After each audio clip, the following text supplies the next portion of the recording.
To the cloud.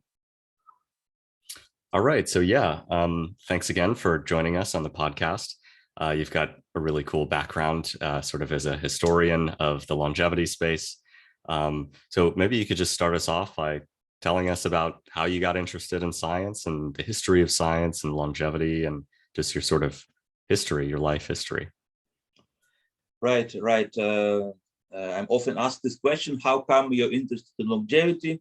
And I always ask people, how come you are not interested? It's probably the most reasonable, compelling subject to be interested in. So you are the strange people. But yeah, I understand that not many people are very interested in this, but I am, and I've always been. I think at about the age of 6, I became aware of my impending mortality, and I came to my grandfather and said, I'm going to die. Are you going to die? He said, no, you don't have to think about it.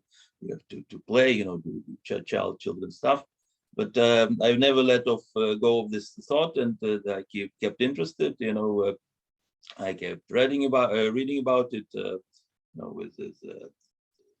As a pupil, as a student, even in Moscow. Then back then in the USSR, the Soviet Union. I was born in Moldova, and part of the USSR. Then when I was about 4 or 5 years old, I went to Moscow, Moscow area, a nice place called Balashikha with a lot of secret facilities. You have to check it out. Not go into this all. I've always been interested in the Soviet Union. It was not such a taboo topic, the topic of life extension, even radical life extension, intervention into aging. So I was interested. I kind of participated in this discourse even back then. And then I came to Israel about the age of 19 in 1990. And I've been living in Israel ever since for about 32 years now. And I kept my interest, but for now, first there was almost nobody to talk about it. That was very difficult to find any person with whom we could discuss, health, longevity, life extension, intervention into aging. But then, it picked up, and also thanks to our effort as an activist, since about 2002, I've been involved in since 2002, I've been involved in longevity activism, trying to explain to people that intervention into aging is possible and healthy life extension is possible. But even before that, I studied a little bit at the Technion, a bit of biology, and then I went into English literature, but also with a topic that was related to the preservation of life. I wrote about heroism and heroic death. And the conclusion I came to was that, death is not good. So logically, if death is not good, we should do something to fight it. And then I studied for a PhD at the Department of Science, Technology, and Society in Bar-Ilan University, here in the Tel Aviv area, Ramat Gan area, and got my PhD on the topic of the history of life extensionism, which also the topic of my biggest, achievement, my biggest book, this one, The History of Life Extension, in 600 pages, 1,000 reference notes, the entire history of the longevity field in 4 major areas in Russia, or the entire Soviet space, also in Central Europe, in Germany, Romania, France, as well as in UK and US. So basically the entire Western world that put in. I would love to discuss more, Asian countries, but I don't speak the languages, so I couldn't do it. But here you have original materials in 4 languages: German, French, Russian, and English. Over 1,000 reference notes, so everything you want to know about the history of life extension. The topic is a history of life extension in the 20th century, but actually you'll find background also as early as the Egyptians and then Mesopotamians, so everything. So that's my main work as a PhD scholar, and then I continued, as an activist, as a researcher. I have over 60 academic papers, book chapters, peer-reviewed articles. Beside this book, I also have another book, this one, the smaller one, this one, the whole world, this one, just half of the world. But still pretty comprehensive. We have sections about longevity policy, longevity history, longevity science, and longevity philosophy, including different religious attitudes to longevity. About 20 original articles that I put in this book. So also pretty comprehensive. And by the way, already I can tell that you can find most of these materials in my website, longevityhistory.com, and download them all for free. And that's basically my academic background, but also my activist background. As I mentioned, in 2002, we started our first website on life extension. It was trilingual, English, Russian, and Hebrew. And I've been going ever since. I was a co-signer of the longevity dividend campaign in 2006, and then I was a member of Longevity, and also a leadership member.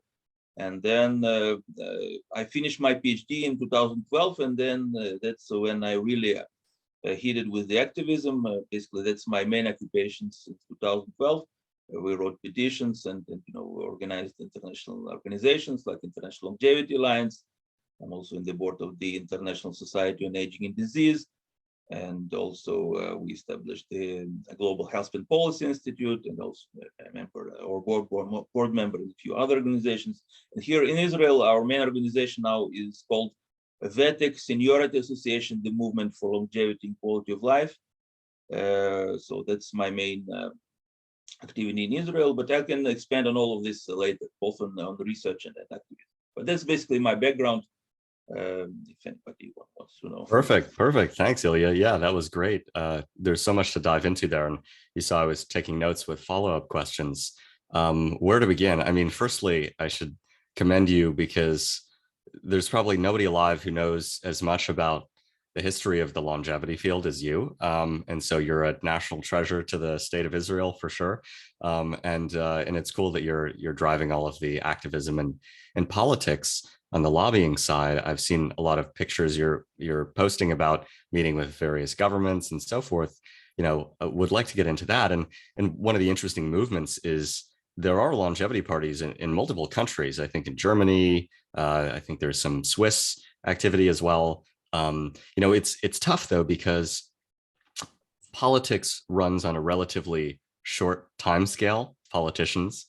And so a problem apparently as distant as longevity and aging and the demographic time bomb of the silver tsunami, those are things that they kind of push off into the future. So, can you see a way for us to kind of incentivize people to care about longevity before they're on death's door, to care about longevity sooner? Or are we just weird like that? Yeah, that's an excellent question. I've been asking it a lot. How can I convince people to please live longer and healthier? Please, please don't die. Listen, It's a hard sell. Yeah. Do something for it, But yeah, that's tough. But I can tell there is progress. When I started my activism about 20 years ago, just nobody to talk with. And now we talk with the government, really.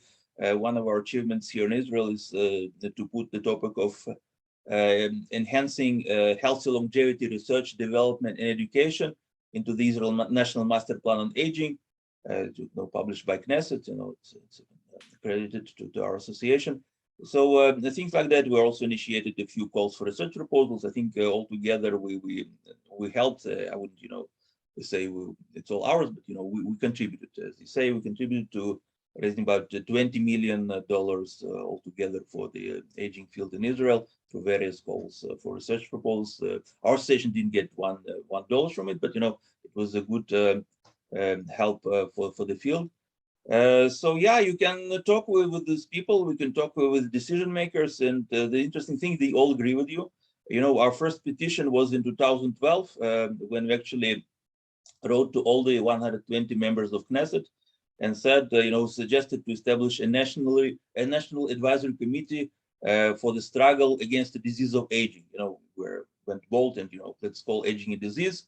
So we kind of started all this movement back in 2012. I think we were probably the first outspoken people, who went to the government with this topic, to recognize aging as a disease or something treatable condition, engaged in an actual political Yeah. activism, and everybody agreed.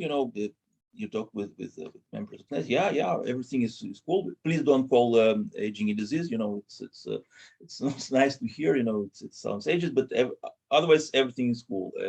Aging is important. It's a driver of diseases. We should address aging. All the people are important, but then not much is done. Everybody has his own agenda. So you question how come nobody's interested? That's why, because people have other agendas. They have to make their living. They have to do certain, uh, certain obligations to their particular sectors or who voted for them.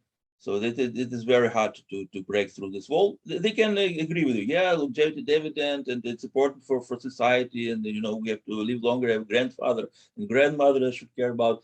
So all these arguments, they understand, but then they don't do anything because they have other agendas, and they Exactly. don't feel the pressure from below. They don't feel the grassroots pressure, but politicians, if they don't feel the pressure, they don't bother. Exactly. Yeah, you're So we, right. we try to kind of work in both directions, both from above and from below, to talk with politicians, but also to increase the grassroots interest. We try to show ourselves in press, and organize conferences, and publish Yeah. papers. So we tried that, and I can say that there is already some progress. As I mentioned, there was nothing 20 years ago, and now there's this is actually discussed by the government and in Knesset and with us. And, there are calls for research proposals specifically addressing aging as the main risk factor of disease. Even mentioning some healthy life extension. The latest call of the Ministry of Science actually spoke about extension of health and longevity, also Mm. thanks to our efforts. So it does bear fruit, but there's nothing. Nothing can come too soon. We should probably be faster and more effective if you really want these therapies to be available in our lifetime. Because it's nice that more people are talking about it. It's nice that it's discussed and there is some money. But I want to see actual therapies. I want to see. Yeah, agreed. Agreed. And, governments are often not the entity in society that leads the way in really cutting edge stuff. Often it's the private sector and startups. But, it should seem so painfully obvious that it's in the national interest to have people living longer, healthier lives, notwithstanding pension liabilities and so on, because it's a more productive society and there's less drain on the healthcare system. So it seems like a no brainer. But to your point, it is perceived as far off into the future, and politicians are driven by more pressing or urgent matters. And again, it's longevity, support for longevity is not a topic on which people choose a candidate, right? It's not like it's one of those divisive issues, social issues or war, economics and taxation, things like this. So we'll have to work on that. But in the meantime, in the last 20 years, as we both noticed, the amount of capital and general public interest in drugging longevity mechanisms has been rising dramatically, especially just in the last couple of years. And so, one of the things I wanted to pick your brain about is, you've done this incredible magisterial survey of the longevity history. Did anything sort of pop out as potentially worthy of focusing on in the drug discovery space? Stuff that's underrated or underappreciated, and similarly stuff that may be overrated. I mean, humans have been talking about longevity for thousands of years, and some cultures have made some progress. You're probably aware, in traditional Chinese medicine, you have the superior class herbs reserved for the emperor and royalty, and things like ginseng that you can take and that have some geroprotective properties. Ayurveda, the Indian system, has the same classification called Rasayana, which are lifespan promoting. So, in your survey of the history, are there any areas that you just wish people would pay more attention to? Right. How many hours do we have? Okay, so let's start with the point you started with, about investments. one thing to understand, not everything in the longevity space is still investable. We still need to put more money in the basic research. We don't understand even exactly what aging is. We have 300 theories of aging and several classification systems, like pillars of aging and hallmarks of aging. We know how all this here works together. We still need to resolve all those basic issues. What is aging? How do we measure aging? How do we measure intervention against aging? We still need to invest a lot in fundamental science, and that's also one of the complaints of academic scientists.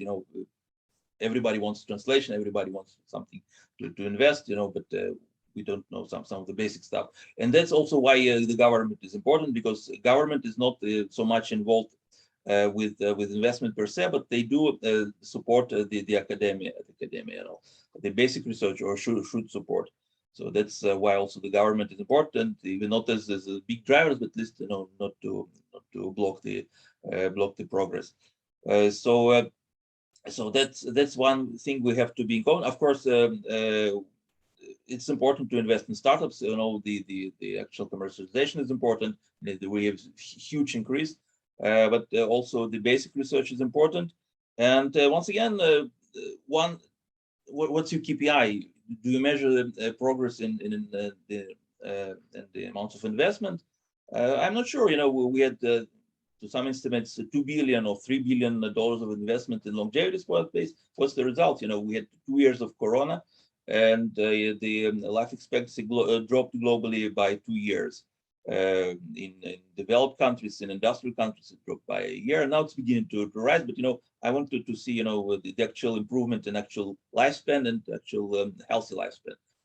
Investments. I'm not paving the road to my grave with money. I have to see therapies that actually work, that actually extend people's life. So that's one of the topics that we have to keep in mind. Once again, a lot of respect to the commercial companies, but there's still a lot of non-profit element, governmental element, fundamental element, which is underappreciated and need to be more appreciated. And one of those elements is actually activism. Where people do want to have something to invest in, with some concrete projects, to have a drug at the end of the pipeline. But I would suggest, putting even more resources into activism, into things like we do. As you see, with almost zero investment, we were able to bring millions to the field and also raise awareness, raise support for the field. So also supporting activism and advocacy is important. Also one of the underappreciated areas. And then we can go into concrete details about the actual science, about the actual developments. I think a lot of things are overhyped. First of all, the very emphasis on molecular cellular biologies without considering the entire human body, the entire organism. I think it's a failing approach. We can even see in my book all the therapies that were actually developed that actually reached the human being. First of all, they didn't start as some academic pursuits to write papers. They were actually started as an effort to create therapies. If you look at some of the big names in the field, like Eli Mechnikov and Serge Voronov and Alexis Carrel and Bogomolets, they all wanted to create therapy, and they created it. So they didn't start as a kind of the work to increase your CV, to write as many papers as possible. They actually wanted to do something for people, and in this way they also had to look at the entire organism.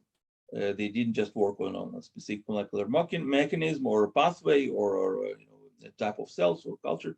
They actually wanted to see the whole organism, and that's how most of the therapies that we actually see were developed, like hormone replacement therapy back in at the end of the 19th century by Charles Brown Séquard.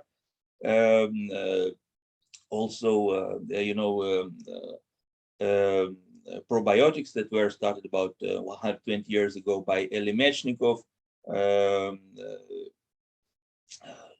Cell therapy by Paul Nihans about 90 years ago. All this was started, not from the bottom-up approach. Let's look at cells, and maybe some day in the future we'll look at the entire organism. No, it will start directly from the entire organism. Maybe along the way they look at some specific tissue changes. So if there's one lesson, from this history, let's look at the entire organism, not just any part of it. There's even a proverb in Yiddish. It's easier to make a head from the whole goat skin than from its tail. So let's not look at just at the tail. Let's look at the entire goat skin. So that's one lesson that you can learn, and that's one underappreciated approach. I think now a lot of people mostly focus on molecular biology without looking at the entire organism, and that's what we need to do more. And another lesson, I look at this history, and there's so much things that were done in the past that people simply not aware of. All those breakthrough that we hear about, like for the first time, people thought that you have to look at recent study that you have to look at the aggregations of proteins in the cell. Listen, about 100 years ago, that this theory was raised by, for example, by August Lemierre and Lavoslav Ruzicka. Exactly 100 years ago, people talked about colloidal hysteresis and colloidal condensation, and also suggested some specific ways to break those the condensates, those aggregates. Also by looking at the entire organism, also the influence of the hormonal system, the central nervous system. They didn't think you'll get rid of them just by looking at specific cells, but they actually want to engage the whole organism. This is interesting. So there's a lot to dive into, but at this point, I'm familiar with everything you've mentioned up to this point, but the connection between a central regulatory hormonal system and these condensates or protein aggregates or any macromolecular aggregate, I wasn't aware that there had been such linkages made even such a long time ago. Could you elaborate a bit on that? Yes, you have to read my book, or just a short chapter about Auguste Lumiere in the second book, the chapter called "Does the Whole Have Parts?" Reductionism and holism in the history of life extension research, and deals with all those examples. How people try to look at particular parts of the body without looking at the whole. And also examples like Lumiere, who tried to combine the knowledge of also the knowledge of biophysics. Another underappreciated area. People think of biology in some vitalistic terms, but there is actual physics that the biologists don't know, that they don't know enough mathematics to look at it as a biophysical system. So we need to start and to finish, as we say in Russian. A lot of things that need to be developed, also in terms of education, and so in terms of training. And I do think about all those examples that things were actually suggested 100 years ago. Even I'll give you a couple more examples. A lot of talk about parabiosis and the rejuvenating properties of young blood or young plasma. There's a big question: is it due to dissolution of old waste products, or is it due to some rejuvenating substances in the young blood? This question was raised exactly 100 years ago in a paper of 1921 by Alexis Correll. It was resolved back then. It is mostly because of dissolution of old waste products, not because of any rejuvenating substances, but we're still dealing with it. A lot of people now interested with.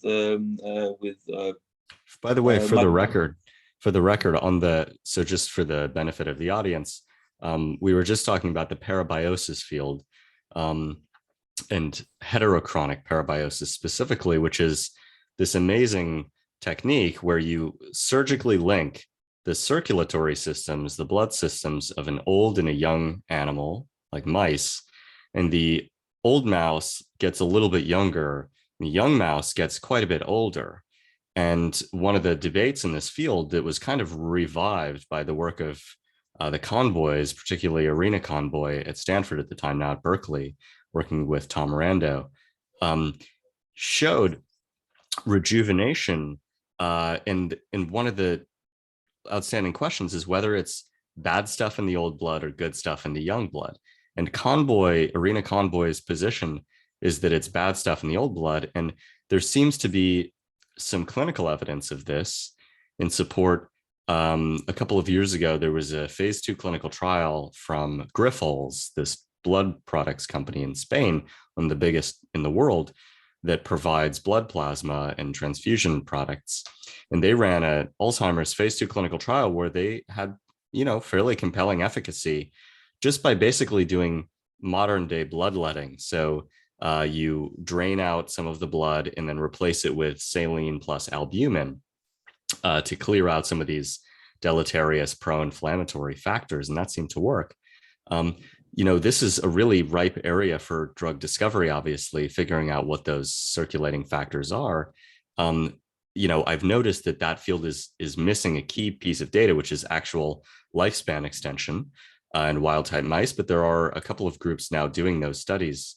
So anyway, that's just a bit of context for the listeners, and the beauty of this. And I didn't tell you this, Ilya, before, but in college I minored in history. I studied history, and so I love history, and it gives you so much context for understanding what's happening today, because there's nothing new under the sun, right? I mean, everything. I think there's an old quote that it's like any idea generated by a mediocre person today was thought up by the ancient Greeks, by a great ancient Greek philosopher 2000 years ago.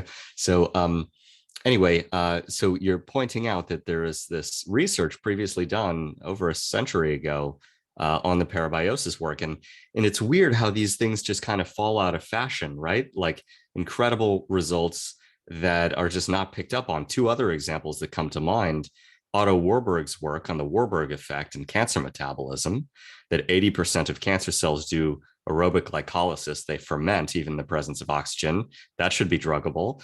And then Coley's toxins. If you remember, forgot his first name, Dr. Coley, in the early 20th century, just injected patients with cancer with ground up bacteria. And that elicited a strong septic cytokine storm that unleash their immune system against their tumors. Similar results had been seen with measles as well. So it's the kind of thing, like, we'd known about this for literally a century, and only now does it come back into fashion. So anyway, you can riff on that. Exactly right. That's the practical point that I'm driving to. But let me give a couple more examples of this forgotten discovery, because it's really I'm amused here when I read in popular press. We discovered for the first time, never before. We discovered America, and of course. The most original thinkers were Adam and Eve, but still we have to remember some of the science that was done. So another example is a lot of people are now interested in so-called microbiome, and especially microbiome transplantation.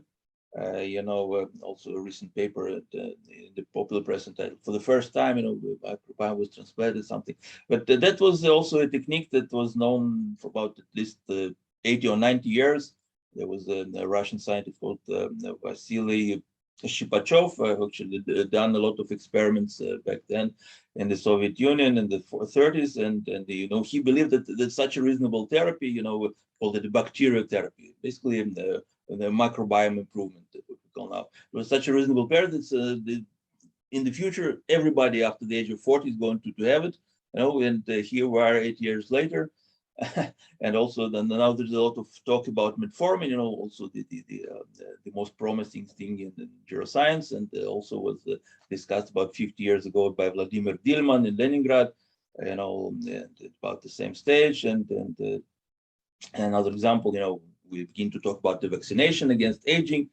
Also an idea that goes back to Mechnikov and his collaborator Jules Bardet at Pasteur Institute. They also tried to stimulate living tissues by the sort of a vaccine. He called it the cytotoxic serum, basically, and the same principle as vaccine, but she tried to stimulate specific tissues with specific cytotoxic serum for that tissue. And the question asked, where we've been for 80 years, for 100 years, what have we been doing with all this knowledge, with all these ideas? And that's one of the biggest underappreciated, underdeveloped areas. We have this knowledge, but somehow it doesn't grow into therapies. There is a huge valley of death, between all those great ideas and in actual improving people's life. And so we have to somehow see where this valley of death is and try to fill it with earth, in order to allow those treatments to flourish. You do this, as an entrepreneur, to try to bring therapies to life, and also try to do this as an historian, to try to show to people actually there's a lot of work that has been done in the past, and please use it, try to build on that. Agreed, man. And those are good examples. We're always standing on the shoulders of giants, and you may think you're original, but somebody's already pioneered it. And I find this in the literature. There's so much in the literature. It's mind-boggling, absolutely mind-boggling. And so many good ideas that just don't get carried forward. That valley of death is very real. And it's bizarre because the pharmaceutical industry spends, a couple $100 billion a year, not including the academic research, which is probably another 50 to 100 billion a year in US and Europe. And really the progress is quite slow. There's something wrong with the system, and it's very incremental. And in getting into that, in my training, I spent roughly 10 years in academia. It was always very reductionist, and it was very laser focused. And some people call it the molecular gaze. It was molecular neuroscience and biochemistry, et cetera. And it's really hyper focused. So you don't really see the big picture. And that's something I really like about venture, because you do see the big picture from people who've been in the space for a long time. But you touched on this earlier, the physiologists who really look at the entire system and how it interacts. I guess doctors are supposed to kind of think about it that way too, but they're also siloed. There's nobody really stepping back and comparing everything, all of the potential therapies to each other. You just kind of at random throw darts at a board, and you choose to be, a specialist in Parkinson's and one protein within Parkinson's genetics or whatever. And you don't really rationally choose what path you go down. It's kind of ridiculous. So, you've mentioned a lot of Russian names. This is great given your Russian speaking background. Something I've noticed is Russia and Soviet Union and has had its sort of siloed independent medical system. There are a bunch of medicines and drugs that are approved and used in Russia that are not used in the rest of the world. And similarly, there is a lot of great research that just doesn't get talked about. I remember reading about some of these peptides, like I think one is called epithalamin, coming from the hypothalamus, and this kind of work. So there's so much data and knowledge within the Russian speaking world that just doesn't seem to get out into the West very much. What do you think that is? I mean, why do you think that am I correct in that Russians, Eastern Europeans in general have a greater predilection or interest in longevity than the rest of the world? I seem to notice you're punching above your weight in the longevity space.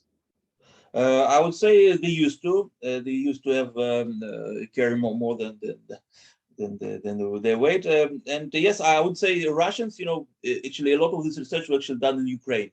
There's a lot of this tension in Russia, Ukraine, and back then we saw the entire Soviet Union, the entire Soviet space. So there was little distinction, but we have to understand that a lot of this was done in Ukraine, a lot of this was done in Moldova, in Romania, the entire in the entire bloc. I think this was a part of for the ideology. People did believe so much in the afterlife, but there was this drive, at least the lip service, at least in terms of official ideology. You have to progress, you have to develop, you have to also live longer. We won't go over how it works in practice. If you went into the standard Soviet clinic, what they will do to you, but at least at the level of research, at the level of intellectuals, it was an ideology that allowed a lot of advancement. Yeah, and it was really silent. It was really separated from the rest of the world, and I think the rest of the world even wasn't interested so much in this entire field. I read all those kinds of reviews, all those crazy Russians with these ideas, of world changing and life extension. We have to be reasonable. We have to look at our health right now but now I will see that the tables turned. I see that the entire field in Russia is actually, would say, degenerate, but at least subsiding simply for the lack of funding, for the lack of interest, and it is really growing in the West. Also, important a lot of idea from the Soviet space. So it's not something specific about the Russians or West, just about this about changing the public attitudes. It was good back then, about 30, 40 years, even when I was young. Mm. Now I'm old, but now it's changing. It's mainly in the Mm. West, and that's great. But still, there's a lot of unexplored knowledge from this part of the world, and also part of my advocacy is actually to improve the international cooperation. The international outreach, because right now a lot of people think that United States is enough. What do we have in the United States? They have the biggest funding in the world for aging research. That's enough. We don't need it anywhere else. Even in Israel, I come to some decision makers and say, listen, let's try to develop something. Why do we need it? The United States, they have money, let them do Wow. this. But that's part of my advocacy, to improve, international outreach everywhere. I think it should be not just in developed countries, in developing countries, everywhere in Africa and South America, and in Agreed. Southeast Asia. I totally agree in that, talent is not distributed to any one part of the world. And there are so many people who would have the capacity to contribute to science that are not able to do it because they're doing some soulless, corporate job, or they're in the fields or manufacturing or whatever. It's really, this is kind of the utopian vision that I have, which is like fully automated luxury scientific research where all of the menial jobs are done by robots and AI, and we get rid of lawyers. That's done by AI as well. And we focus on the creative aspects of work, particularly the scientific ideas and design of experiments and so on, and automating a lot of the physical menial grunt work that is performed by people like myself and others for a long time at the bench. It's just not a good use of resources. So anyway, to that point, Israel has a great history of scientific advancement. It's surprising that any politician would just defer to the United States or any other place to do research. And also because there are huge benefits to local industry in terms of investing in basic research and translation. So that seems a little short-sighted, but what are you seeing on the ground in terms of the Israeli biotech space or longevity space? I know at the Weizmann Institute in Tel Aviv, there are some good aging researchers there. Is it talked about much? Is there a lot of activity there? Yes. I would say it's actually one of the most advanced countries in the world. Never mind to the politicians who don't see beyond their nose, but actually, Israel is a very advanced country in this regard. A lot of labs are doing this, and now openly. It was less a few years ago. Recently, in 2019, we had a huge conference in Weizmann Institute. They had the honor to organize. Uh, they were all the best minds from Israel, from the United States. It was called the International Perspectives on Neuroscience. Also raised some interest, some calls for research proposals. So I would say Israel is pretty good in this, but we need more. Definitely, we're not using all our strengths, and we're not living to up to all our potential. It's also part of our activism here to try to bring more interest, more support for this field. But yeah, I would go into any specific research. You can just check the program of our Weizmann the conference. It was also read our report, The Longevity Industry in Israel. You'll see a lot of potential. Uh, so that's what I do. I don't promote any specific project. I want to build the whole ecosystem. No, build or help to build the whole ecosystem, including regulation and the public support and funding and education. Also very important on all the levels, not just academic level, but also the popular level. So that's my mission in life, not to promote any particular project with the drug at the end of the pipeline, but to try to increase synergy, to increase the ecosystem. Yes, agreed. Myself as well. It takes the form of advancing specific therapies, but ultimately, it would be better for us to build a system, a community that carries on and magnifies our own efforts.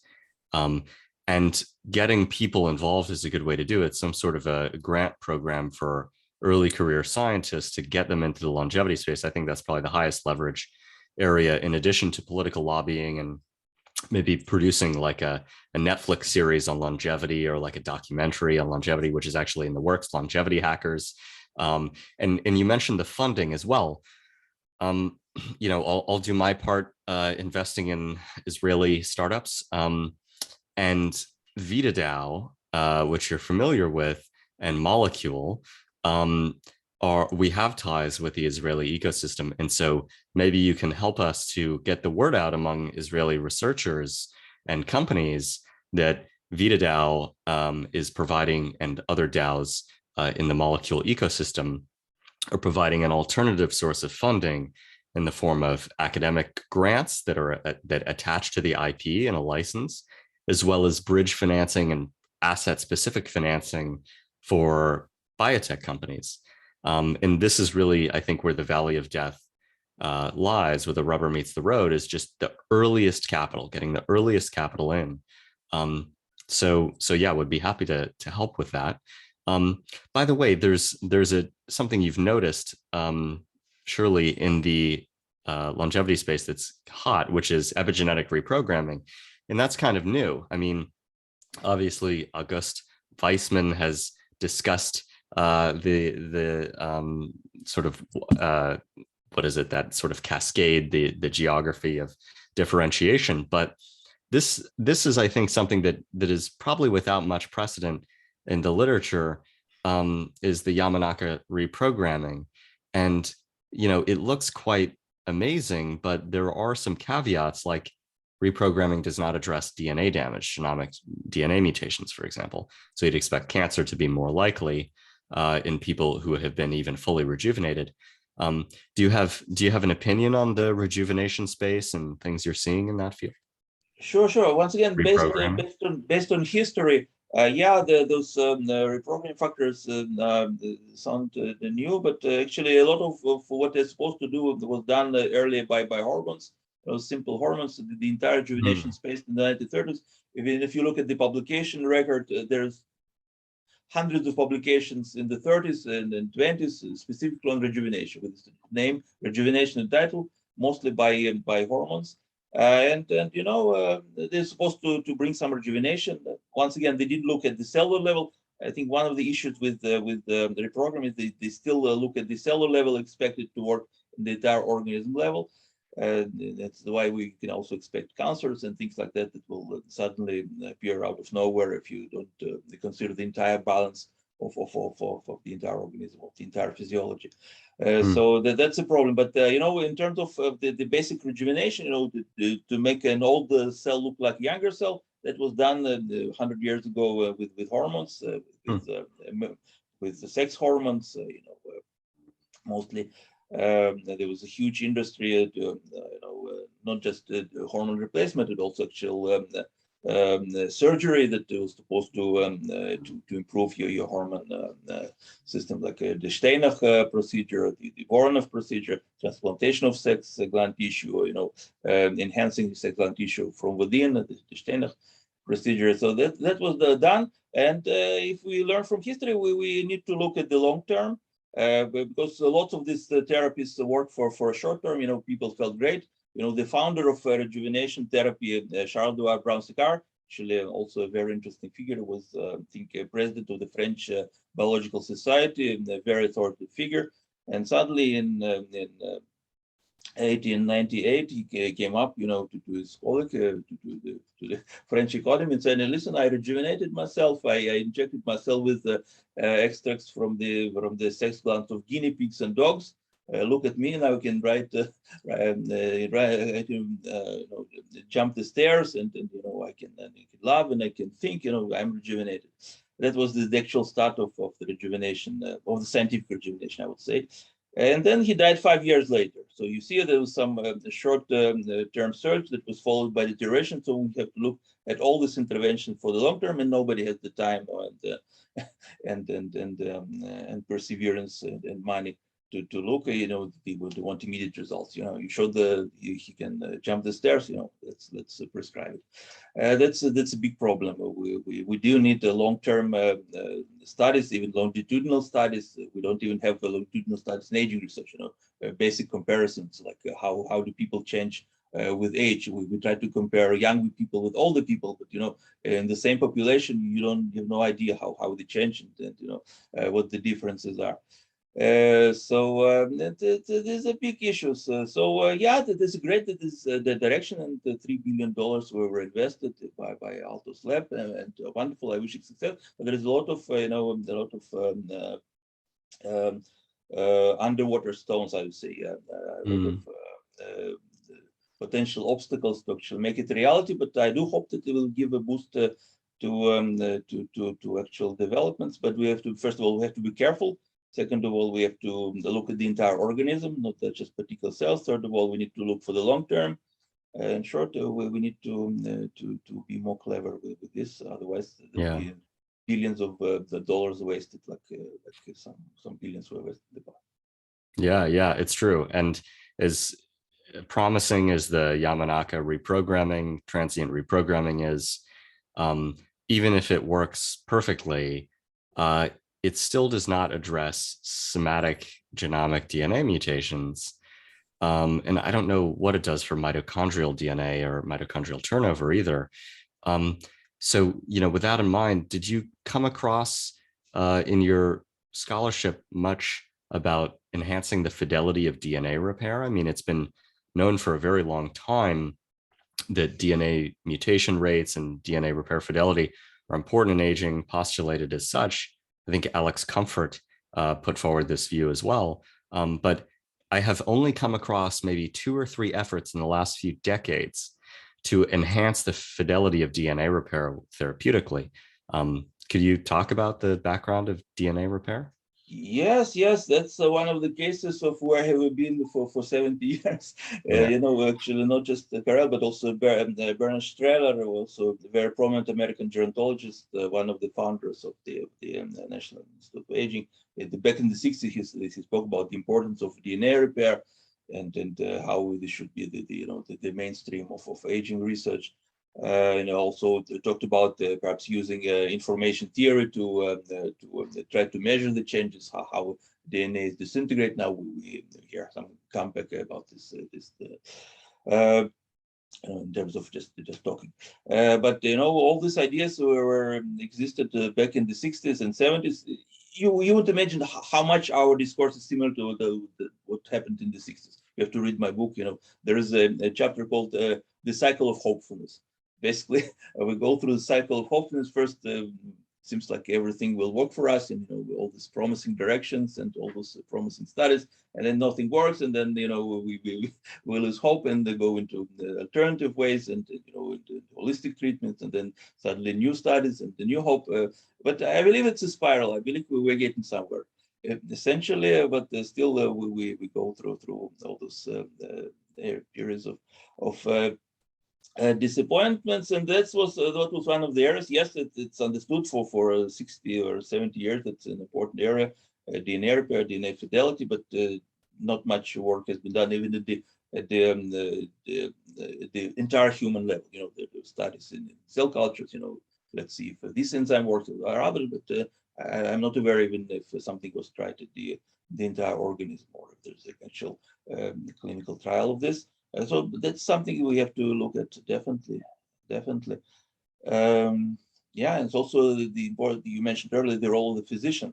Both of the studies were actually done by physicians who understood the entire person, who actually had a massive erudite multidisciplinary training in every area. Now we have, the the specialist for the for the left leg and the specialist for the right leg. But the doctors of back then, they had a more holistic view of the person. And they also were able to advance actual practical research, with the practical outcome for people. I think we need to have more of that. We need to involve more clinicians, more broad thinking doctors, not just people who you have these symptoms. Here's a pill for that, from the manual. Doctors who actually look at the patient and try to figure out what's wrong with them. Totally. Yeah.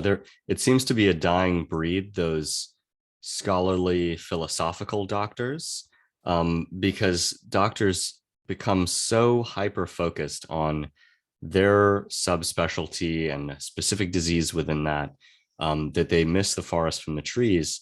And that's one of the aspirational elements of an Oxford education, is that the scientists here are supposedly more philosophically oriented, thinking about big questions rather than the minutia. Um, in the defense of doctors, they're very busy seeing patients. They're fighting with the insurance companies, fighting with the governments for reimbursement, worrying about whether the drugs even work, et cetera.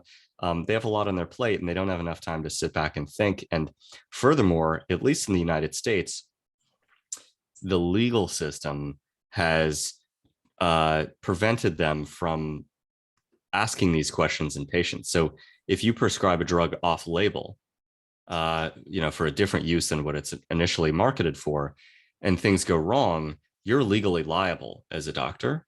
And so you can't do these small back of the envelope experiments, clinical case studies as readily as before. And in the history of medicine, as in the history of science, serendipity is really the strongest engine of discovery that we have. It's not human intellect, not by a wide margin. Like, human intellect and will pale in comparison to just the chance of discovering something by accident.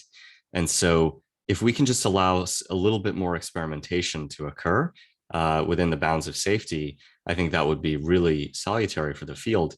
And one of the things that these groups I've mentioned earlier, Vita Down Molecule, are aiming to fund are these smaller investigator-sponsored clinical trials, often for drugs that are off patent.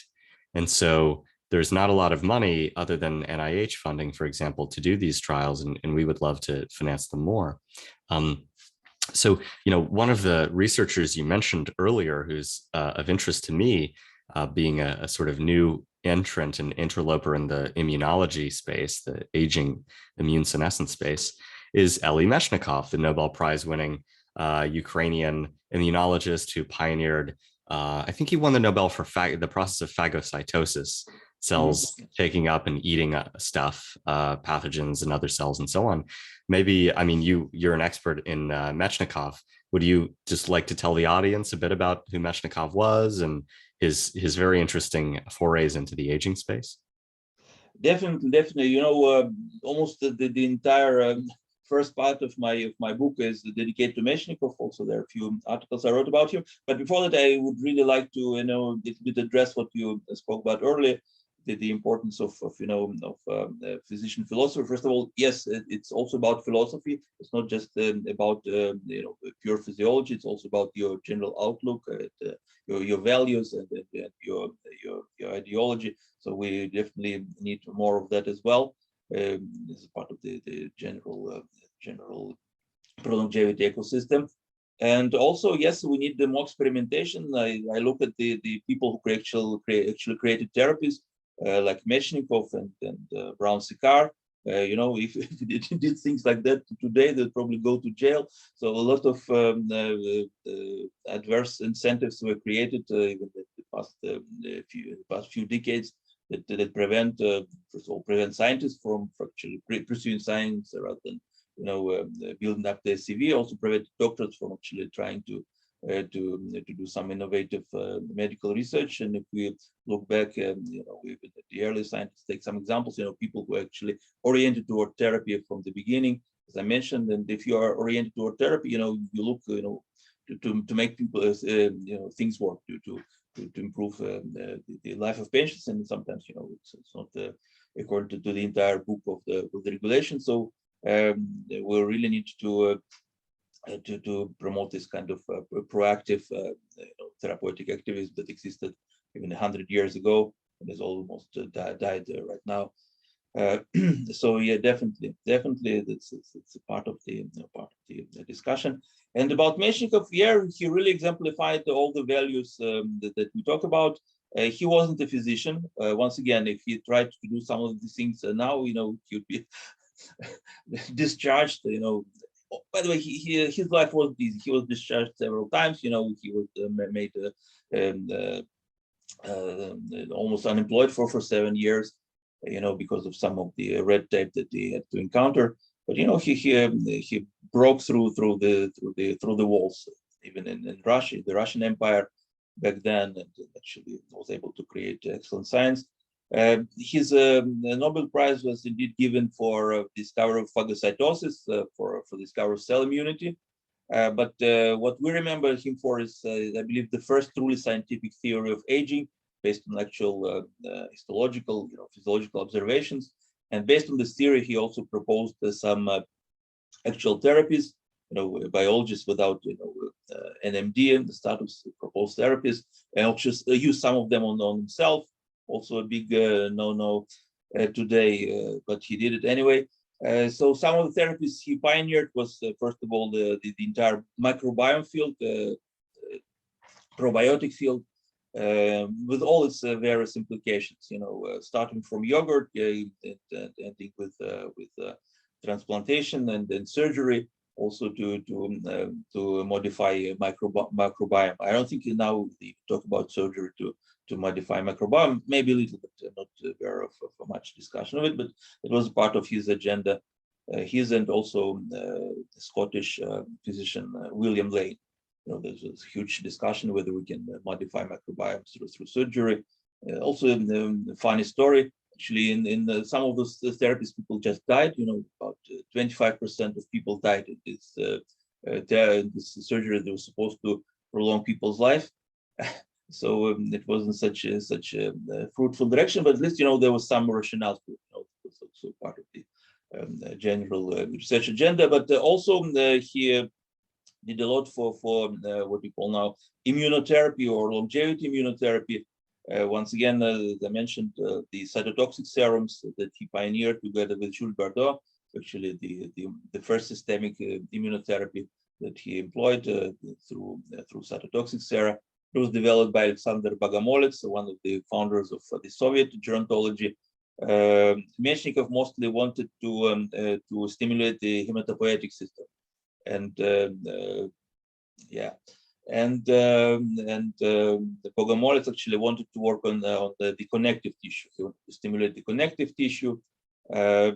Also, that's why it's called the reticular, the cytotoxic reticular serum, anti-reticular cytotoxin serum. Yeah. So all this direction existed. Also, Meshnikov kind of discussed rejuvenation by hormone therapy, but he wasn't very strongly involved. It just helped the discourse. So basically, a lot of actual therapies were born thanks to Meshnikov that we still explore right now, after 120 years since he first suggested it. Once again, we don't see a lot of practical outcomes, but at least for probiotics, we see some market. And also we begin to see some practical applications of immunotherapy. So once again, we ask ourselves, why haven't we listened 120 years? And also in terms of basic ideology, Meshnikov was the first to suggest that aging is actual disease. There's a lot of politically correct talk going around. Should we call it? Will people be offended? If we think about people's health, we need to recognize aging as something that can be addressed by medical needs. Means you call it a disease or a syndrome or a risk factor, underlying cause, whatever. You have to address aging, and that was also Meshnikov's idea that we forgot for 120 years, and now we're coming back to it. So yeah, great man, Meshnikov. I hope we remember him more. Actually, one of our activist actions was to remind people about Meshnikov. In 2015, we celebrated 170 years since his birth. Then there was the celebration of his Nobel Prize. I think it was 210 years since the Nobel Prize. A few years in a row, there was some occasion to celebrate Meshnikov, and we went all forced to remind people of Meshnikov, of his legacy. A lot of people weren't even aware that Meshnikov coined the term gerontology. Did you know? You probably knew, but not a lot of gerontologists in the gerontology departments around the world know that it was Meshnikov who actually coined this term in 1903 in a book, Attitudes of Optimism, and all the this discussion, and by the way, also thanatology in the same book, thanatology, the scientific study of death, because he thought these two are related. So in the same book where he talks about aging is a disease and extending life to 150 years and all the longevity philosophy, he also coined the term gerontology. So if you look at the actual origin of gerontology, it's not about social gerontology, it's not about rights of all the people, which is important, but it's about actual intervention into aging, extension of healthy life. We need to remember it and bring it to the fore, also as activists.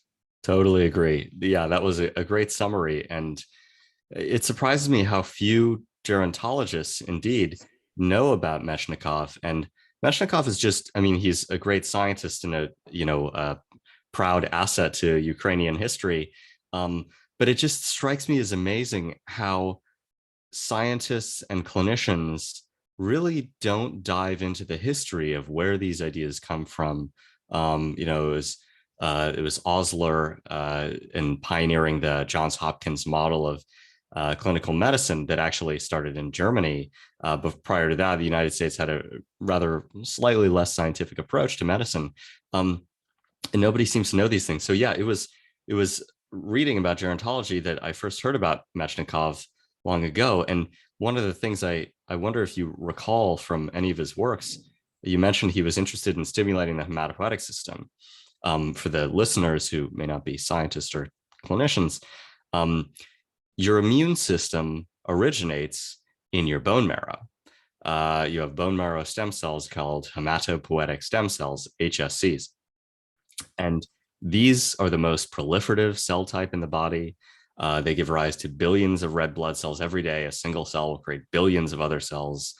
And it creates the whole immune system. And so, it's amazing that this relatively small population of cells deep in the bone marrow provides for, 80 plus years of immune defense against pathogens, immune surveillance against nascent tumors, all of the things the immune system does.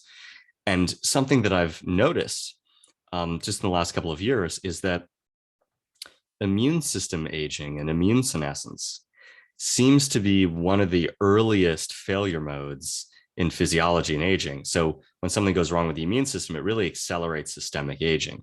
For example, the failure to clear out senescent cells, these zombie cells that secrete pro-inflammatory cytokines, turn other cells senescent and accelerate aging.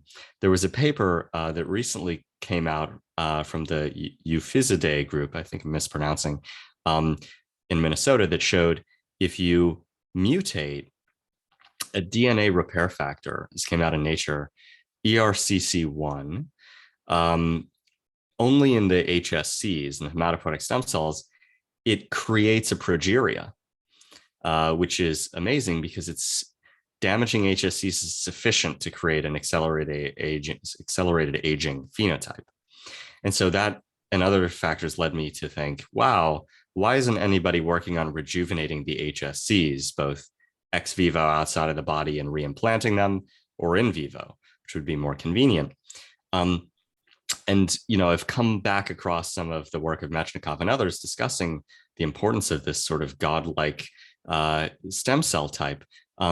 So do you recall any insights from that era about the hematopoietic system? That's right. One of the topics Meshnikov emphasized in relation to rejuvenation of the hematopoietic system, as I mentioned, he mainly did it through cytotoxic serums, specifically against the elements of the hematopoietic system, red blood cells. He tried to stimulate by cytotoxic serums. So one of the central points he made about the importance of the dosage. That's also not always emphasized enough in longevity research. We know that Paracelsus, even Paracelsus, the Swiss rejuvenator of the 15th century, said the dosage makes the poison. Everything can be a cure or a poison to be depending on the dose. And that's what the Meshnikov emphasized in relation to the population system, because those serums, if you overdose, you can kill the system, you can destroy the red blood cells, you can lyse them. And if you underdose, you don't achieve anything, but you have to have exactly the right dose to stimulate them. So that's what we now call the principle of hormesis. There's a huge discussion following Hans Selye in the 50s. You have different kinds of stress. The one stress, kind of strength of stress can kill you, and another can stimulate you, increase your adaptation. So that was also one of the central topics raised by Meshnikov, the importance of the dosage. And that's, I think, also a topic that we need to discuss more about the dosage, because I hear all the time in longevity space, these drugs increase life and that drugs increase health, but it's nonsense. It increases life and health only in certain dosage. And the dosage is not the same for all people. We have to adjust the dosage to specific people. That's what the usual doctors should do, unless they're prescribing machines. So all this was raised by Meshnikov. You have to look at the dosage, establish exactly which dosage is stimulating rather than destructive. So that will be one of the central issues in all future research of hematopoiesis as well. And that was also part of Meshnikov's legacy. Agreed. Yeah. Paracelsus, the dose makes the poison. Classic pharmacologist, toxicologist, Swiss as well, to his credit. Going to pharmacology derives from the Greek pharmakon, which means poison. And, for about 2000 plus, 5,000 years, let's say, we've relied on small molecules. We've relied on the principles of small molecule pharmacology, mostly substances derived from plants. But we're entering a new era, which is the era of gene and cell therapy. And in the gene therapy space, obviously, you've got to be careful titrating the dose, the gene dosage. But in the cell therapy space, this may be kind of a new vista, which is if you're delivering autologous cells, you don't have to really worry about overdose. Because, for example, let's say we infuse too many HSCs and the HSCs just don't engraft into the bone marrow, they'll apoptose. So you don't really have to worry quite as much about the toxicity and overdose of small molecules. And furthermore, cell therapies, that's actually the area that I'm most bullish on. I'm more bullish on cell therapies than even gene therapies, because you can program cells to have certain logical processes at play, and as well as mitigating the toxicity. And the fact that I don't know where you stand on this, but I sort of have a pessimism of the scientific intellect, meaning we don't really understand biology very well.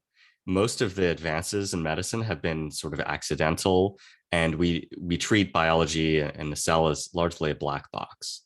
And so we can lean into that. We can embrace that ignorance by saying, well, does it make sense to select a small molecule that binds a specific protein target and ensure that that is not toxic and has all these benefits? Or should we just defer to nature and say, these cells, we know that these cells have beneficial properties.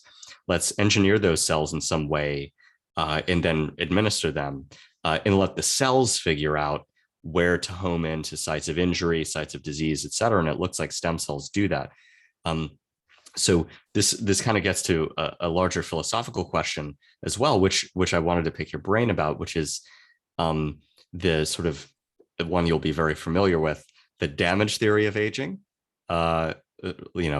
Propagated in recent times by people like Aubrey de Grey, who's a very smart fellow, versus the program theory of aging, and whether there's some hybrid between them that can be true. That's kind of the position that I take. But Would you elaborate on that? Do you take a position either way? Sure. But first, once again, I have to address what you said Yeah, yeah, sure. regarding cell therapy. Also, cell therapy is also not a new idea. It is 100 years old. Originated with Paul Nihans and also Tushnov in Russia and Bogomolets. And one of the ongoing discussions of cell therapy is whether they actually cell actually implant anywhere. They're just disintegrated, and the whole effect is due to autocatalysis and actually stimulation through their breakdown products. And here you have to know the dose. You cannot go around dose. In this sense, we have to calibrate very precisely our interventions. And Bogomolets also prided himself that his cytotoxic serum was supposed to be precisely calibrated, but still it was long lasting. So still be beyond the question of dosage, we still have to look for the long term. Once again, you get a short rejuvenation effect, and then there will be a deterioration because some resources may be exhausted by the stimulation. I'm not so optimistic. I mean, I am optimistic, but we have to be careful. We have to take a lot of angles into account in order to create therapies that actually helping people. It's also a philosophical question that I'm very much concerned about: is rejuvenation versus life extension. You can rejuvenate yourself, but you shorten your life. I'm afraid that a lot of those interventions are going to do exactly that. They're going to rejuvenate you, make you feel better, make you more active. That down the road they will shorten your life. So we do need a lot of longitudinal studies, long-term studies. So yeah, not so easy, and the dose is very important. The long-term observation important. And about the program versus damage theory, it's difficult to tell. In the 90s, Russian, once again Russian, but also British. He immigrated from the Soviet Union to London. So let's say Russian, British gerontologist Shoras Medvedev, and by the way, also Meshnikov. You say Ukrainian, Russian won't like it. I prefer say Russian, Ukrainian, French, Jewish, Italian. So that's all the places he worked, but actually person of the world. So this Russian British gerontologist Medvedev, he proposed an original taxonomy of aging theories. He counted about 300 theories of aging, and he proposed the taxonomy. Aging according to this, main causes of damage, and also he in the 90s he talked about epigenetic aging. Actually, this dichotomy between programmed and stochastic aging goes back, I think, according to Medvedev, goes back to an American gerontologist named Saker. So he posed it very clearly. There's this and that. But what the point Medvedev makes is that all those theories depend on their methodology. Actually, he classified all the aging theories according to methodologies. So simply it can be explained, you look near the lamp. So you think that near this lamp you have a lot of light, so you look and you find something. And you look in next to another lamp and you find something else. So basically the damage theories were found near one lamp, and the the program, the theories were found near another lamp. For example, most program theories are found from evolutionary biology.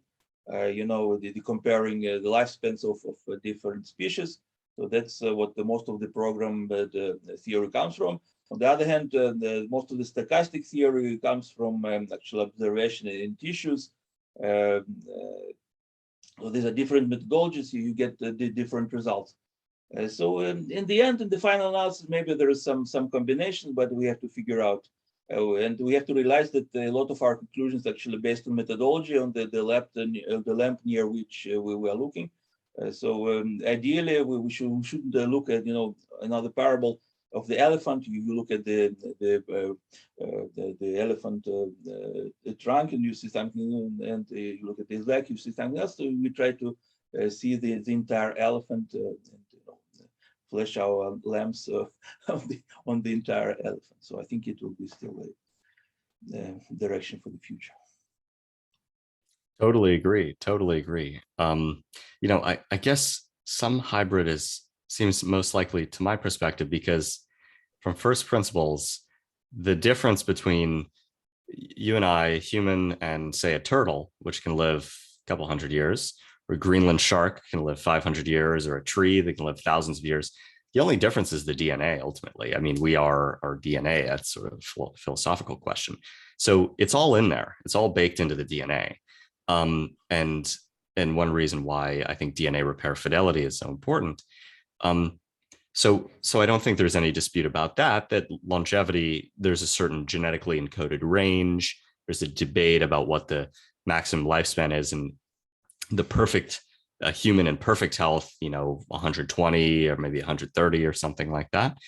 But then there's the stochastic damage related theory, which is everyone has, a certain amount of hit points or a certain number of stem cells that can replenish or whatever. And the pace at which we live, burning the candle, the pace at which the candle burns and the metabolic rate, for example, will determine the lifespan. So I think they're compatible. I think these can all be true. But then it begs the question, if your goal is to slow the process or reverse the damage, where should we focus our efforts? And it's clear from the reprogramming work that a lot of aging is epigenetic, that the cells are keeping tabs, they're keeping track of how old they should be, which is quite strange. For a strictly DNA damage related, a damage related theory of aging, there would be no need for the cell to keep track of its age, right? So that gives a lot of hope that maybe, just maybe, the fruit is lower hanging than we think, and there could be some simple systemic intervention. Maybe there's some hormone that we have not yet identified that's produced by the hypothalamus that circulates and dictates the organismal aging pace, or some other communication factor that we just haven't found yet. How hopeful are you that we may find something simple like that really governs systemic aging?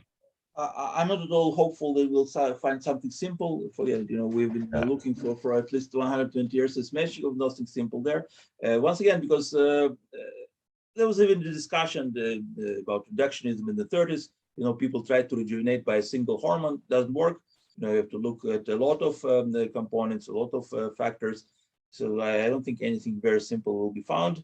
And among the things you mentioned, the more and more factors that can be considered. For example, there are processes that maintain the organ, the processes that destroy the organ, the kind of counterbalance. So which of these processes are stochastic, which of these processes are programmed?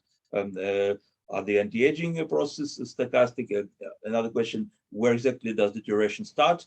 If we go with the evolutionary theory, our very fitness is what eventually causes our deterioration after some threshold. So where exactly is this threshold? If we intervene too early, we may destroy our own fitness. So there's nothing simple there. And to tell the truth, I myself, in this hopefulness cycle, I'm a little down in the cycle right now. So, but I still believe something can be done if we are more clever, if we engage more research. I believe that with more incremental improvement, more technologies, more knowledge sharing, there'll be some kind of a quantum leap. I believe in this for principle of dialectics. Quantity becomes quality. With a lot of projects, with a lot of people involved, there will be some kind of quantum leap in quality. We'll have this understanding of the whole picture, exactly how we can intervene. But right now, I think Agreed. we're not there. Agreed. Yeah, all about getting more minds and more capital into the space, but also great minds, right? Because maybe I'm a bit of an elitist here, but thinking about the Manhattan Project or thinking about scientific elites in general, the sociology of science, it's kind of amazing that some thinkers are just so insanely more prolific than everyone else, almost a difference in kind.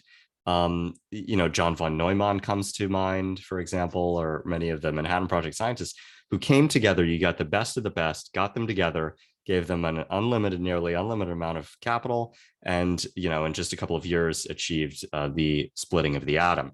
Um, so I'm hopeful that maybe we can do something like that in biology and longevity as well. But there's that lack of urgency. Um, but about the pessimism, yeah, I go through peaks and troughs of it as well. Um, but I'm always hopeful because just in terms of the advancement of modalities, like gene therapy, when we can crack the delivery problem in gene therapy, the sky is the limit. I mean, there's nothing that we couldn't reprogram. So just as soon as that happens, I'm going to be incredibly optimistic about the future of medicine and longevity. So are there any areas, and this can probably be the last question. We've been going for a long time. It's been really enjoyable.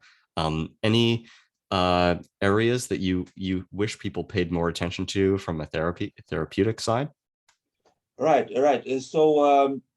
Uh, I'm also hopeful. I'm also optimistic, and I will always remain. I dedicated my life to it. I've been thinking about it since I was 6, and I'm 50, and I still keep going. I do whatever I can to advance the field. So I'm always optimistic, but I have to see. We all have to see the drawbacks. The obstacles, the difficulties, the complexities, because it's not just something that you can solve on a run. You have to actually think about it. And that brings me to the thing that I think needs to be done to advance the field, is really to get more quality thinkers into this field, because it doesn't help if we have millions more papers, with the word aging in it. If they're low quality, if they're not reproducible, we actually need to have people think about it, not in terms of advancing their careers, but in terms of people you are thinking in order to allow you and your loved ones to live longer. Think in such a way that they will actually help us live longer and healthier, and also learn more skills, more have more abilities. Right now, many biologists are simply unaware of mathematics, so to say, not very aware of mathematics. So we really need to improve the skill set with mathematics, with physics. I would say I don't see much of biophysics in biology. We understand that if you talk about stochastics, the biophysics, and then we as biologists, I am kind of multidisciplinary, but as biologists, as multidisciplinary people, we don't have many tools to tackle it. But eventually, I believe it will be about complex systems and some biophysical interventions. Not so much try taking a drug and then seeing what happens, but based on actual theory on how the organism works, and and in terms of physics, or on the level of physical comprehension. Like another parable, like with physics, with general with technology, we don't put people on a plane and then see whether a plane will fly or crash. We know enough physics, and we have enough technology, to actually build it and trust that people will not crash. Maybe we were in a different position 100 years ago with the Wright brothers, but I think we're still in this position with biology. We still put people on planes and see what happens with them. I think we need more theory, more fundamental understanding, and for that we need to improve education. We need to improve critical thinking, creative thinking. Basically, we have to be more clever to actually find a working solution. So it's also part. I'm not talking, once again, I'm not talking about a specific project, let's invest in this or in that. I'm talking about building the entire ecosystem that will bring us closer to our goals.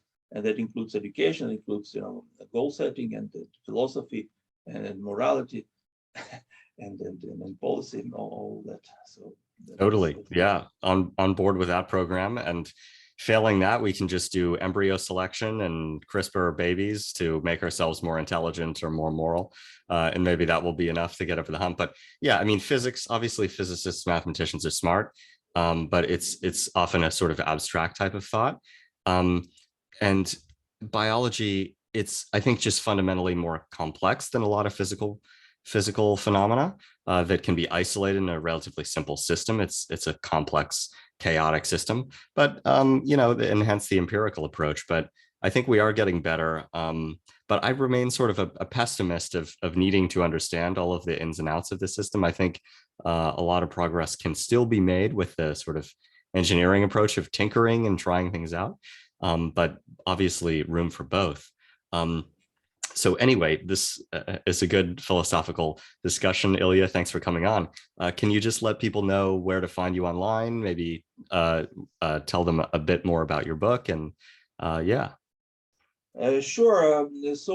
As I mentioned, you can find me and find my books and a lot of my articles on my website, longevityhistory.com. And also, you can find all the associations where I'm involved, like International Longevity Alliance and International Society on Aging and Disease, the VETIC Association. And I'm pretty active in social media, and Facebook, especially, and LinkedIn. You know, if you read my Facebook feed, you'll learn a lot about longevity. Research. You know, every day I post a breakthrough. And some of them are, you know, really amusing, you know, because that was said 100 years ago. But this, you know, there is an impression that a lot of it is going, and every day you have a breakthrough, and this lab and other lab. I'm waiting. I'm hoping that all these breakthroughs, all these technical advances, will come together to create therapies. So once again, I believe in a in a in a, in a and a translation from quantity to quality. And otherwise, always happy to discuss, and especially about advocacy, about activism. That's kind of my area more. I do write papers, also scientific papers, and I do collaborate on science. But I think that if we change our mindset, you know, is the general public even, not necessarily as scientists or professionals, but as the entire general public who will want this, who will want to extend health longevity, will want to cure age-related disease, I think will go very far, as the project will suddenly pop out of nowhere.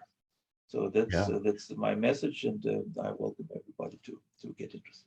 Here, here. Yeah. Amen to that. And this is something I really appreciate about you, which is there are a lot of scientists in the field. There are increasingly investors and company operators, but there's so few people doing the political lobbying and the activism, and almost nobody doing the history. And I'm a big fan of studying history for the context. So you know, definitely you're a national treasure to Israel, and you're always welcome to get involved with any of the stuff we're doing. And yeah, really a pleasure to talk to you today. And let's do it again soon. We'll dive deeper into the case studies in your book sometime. Same here, same here. Pleasure to talk, and thanks for allowing me and allowing this discussion. Very important. Once again, main discussions are exhausted in technicalities, but here we had a chance, you know, to discuss the broader picture. And I hope we'll encourage more people to engage in the field. Absolutely. Cheers. Perfect. Okay.